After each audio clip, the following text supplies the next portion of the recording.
¿Qué es el discurso de odio? Hoy el mamerto este te lo cuenta aquí en Café Pravda. Y dile que vas de parte de Lenin.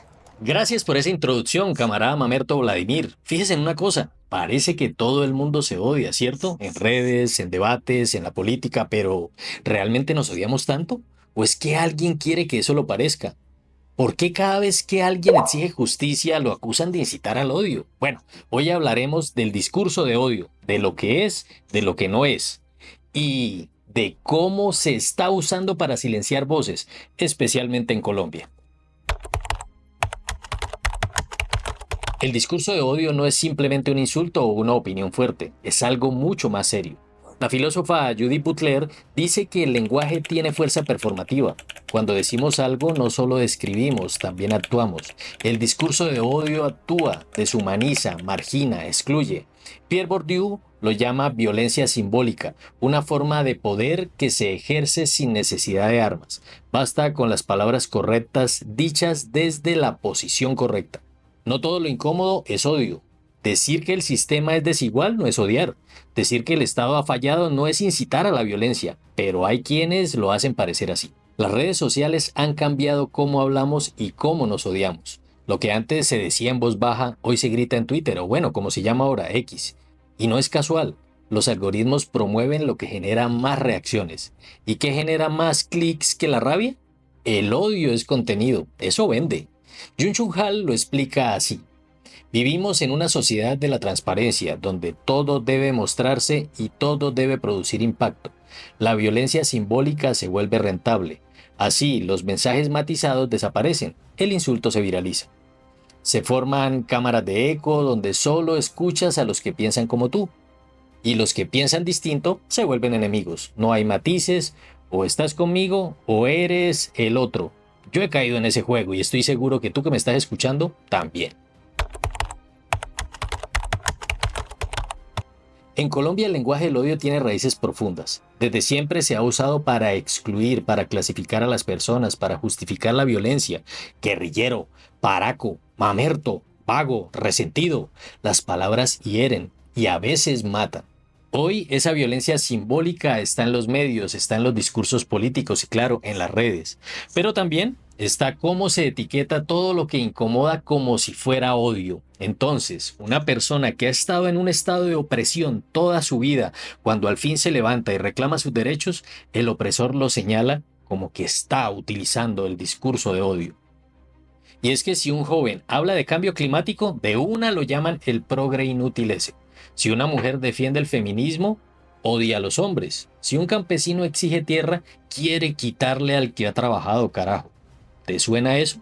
Eso no es odio, es miedo del poder, de los poderosos que han estado en el establecimiento siempre. El discurso de odio también se usa para callar a quien incomoda. El poder lo ha entendido bien. Si logra que la gente crea que toda crítica es odio, entonces puede legitimar la protesta, la inconformidad, la disidencia. En Colombia, algunos sectores se han apropiado de este mecanismo. Cuando el gobierno habla de redistribución de tierras, lo acusan de fomentar el odio de clases. Cuando se habla de paz, lo acusan de pactar con el enemigo y con los clanes y todo esto. No es que odien, es que ya no mandan sin que los contradigan. Como dice Noam Chomsky, la libertad de expresión es para quienes nos disgustan. Si solo protegemos lo que nos agrada, no estamos defendiendo libertad, sino conveniencia. Esto no es nuevo. En los años 50 en Estados Unidos se vivió el macartismo, una persecución contra todo lo que sonara comunista, socialista o diferente. Joseph McCarthy, el senador oportunista, promovió una paranoia colectiva. Miles fueron despedidos, censurados o condenados sin pruebas. No se perseguían crímenes, se perseguían ideas. Pensar era traicionar y esa leyenda negra trascendió a todo lo que se conoce como la lucha antiinsurgente en todo Centro y Suramérica. Y hoy en Colombia tenemos nuestro propio macartismo, no con ese nombre, claro está, pero sí con esa lógica. Si cuestionas al poder, te tildan de castrochavista y ya viene el castrochavismo y cuidado con eso. Te tildan de infiltrado, de enemigo interno. ¿Y sabes qué es lo peor? Que les ha funcionado por mucho tiempo con un sector de la sociedad.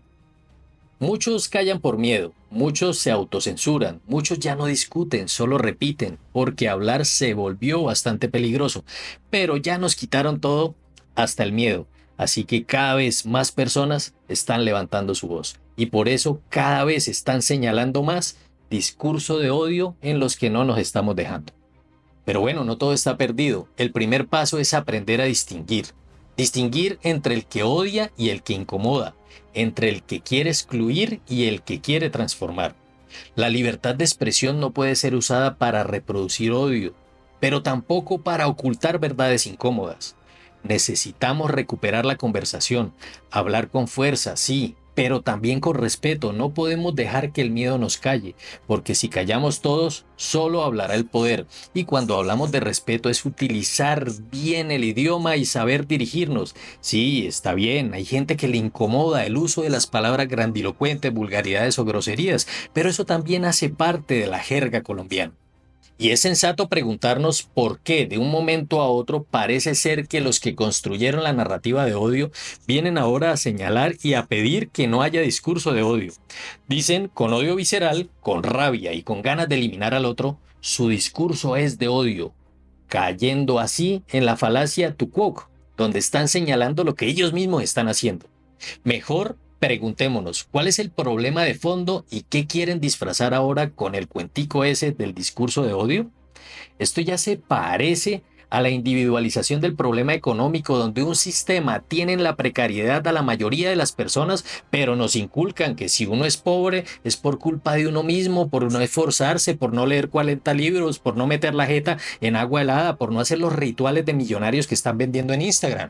Y bueno, Colombia vive una espiral de violencia desde décadas, pero últimamente parece que es culpa mía por escribir un madrazo en X. Es que con el hijueputazo yo desencadené quizás que todo esté mal. ¿Qué va? Eso nos hacen creer. Es que manipular es tan simple cuando no entendemos el contexto. Y bien, tal vez el problema no es que haya tanto odio, tal vez el problema es que hay demasiadas cosas que ya no se pueden decir sin que te acusen de odiar. Pensar distinto no es odiar. Señalar una injusticia no es dividir. Hablar con verdad también es construir paz. Déjame saber algo. ¿Te han hecho sentir que odiabas solo por pensar distinto? Cuéntamelo en los comentarios. Y si esta reflexión te movió algo, pues bueno, suscríbete al canal que es gratis. Comparte este video, deja un like y sobre todo habla, porque si dejamos de hablar, ya no va a haber democracia que valga.